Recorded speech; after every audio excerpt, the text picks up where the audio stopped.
That's a very cool song. It's great to hear your niece singing. You know, you described yourself as a poet.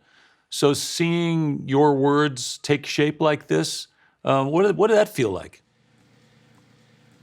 Okay, so it was two pieces of poetry that were used in the song, and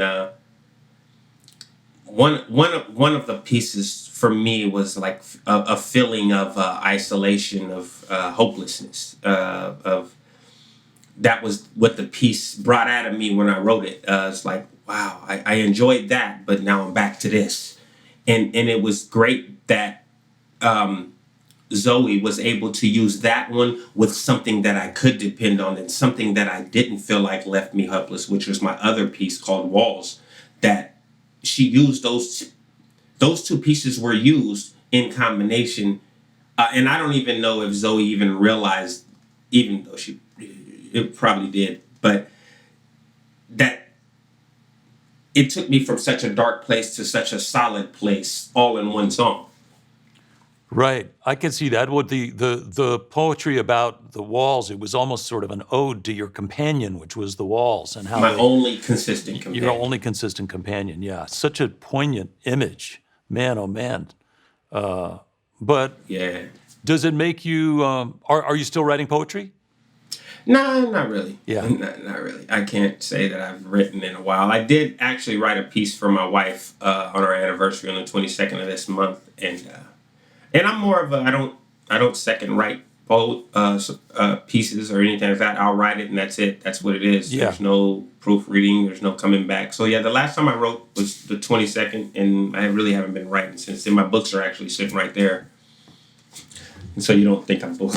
My books are just sitting right here. Yeah. You're So yeah, I haven't been writing. But had you filled them up before when you were inside? Well, I have folders on folders on folders from 17 years of incarceration, and then I have the pre-Spoon era, and then I have the after Spoon era. Yeah. You know, because Spoon Jackson is one of the artists on the album, Right. And he's one of the people that heard my pre-Spoon era and told me to stop playing, literally, and start writing, and that's what I did, and there's a noticeable difference. Wow. So, Ani or Zoe, tell me about Spoon. He's another writer on the record. He's amazingly accomplished as a writer, considering he has been in prison for about 40 years. He's published books. He's, wrote a memoir. He, has been involved in all sorts of things, amazingly, while incarcerated. So he hipped me to a poem that Spoon wrote called Nowhere But Barstow and Prison. Right. And I sort of transmogrified that poem into a song. And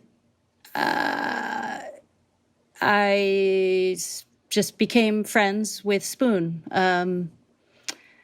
We've not met in person. One time I had a day off on tour, about 2 hours from where he is held now, and I was hoping to rally and get there to see him, but it was the wrong day. It was not visiting day. So I've yet to meet him in person.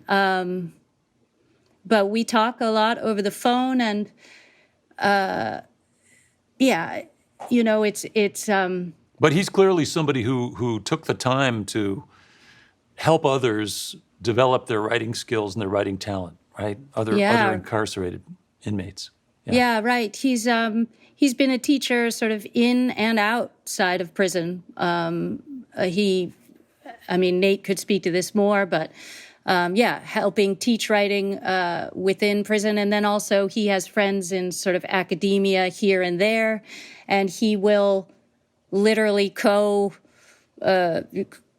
co-teach a class through the mail with, free students outside of prisons. So he's been very active in he had a mentor, Judith Tannenbaum. I don't know if you met her, Nathen. I guess that was yeah, anyway, and Spoon to this day speaks a lot, with a lot of gratitude towards Judith for unlocking the poet in him, and in doing so, unlocking himself to himself, connecting himself all the way. And so I think he's tried to carry on that gift that Judith gave to him and give it to other people. Yeah. Well, let's listen to Nowhere But Barstow Prison.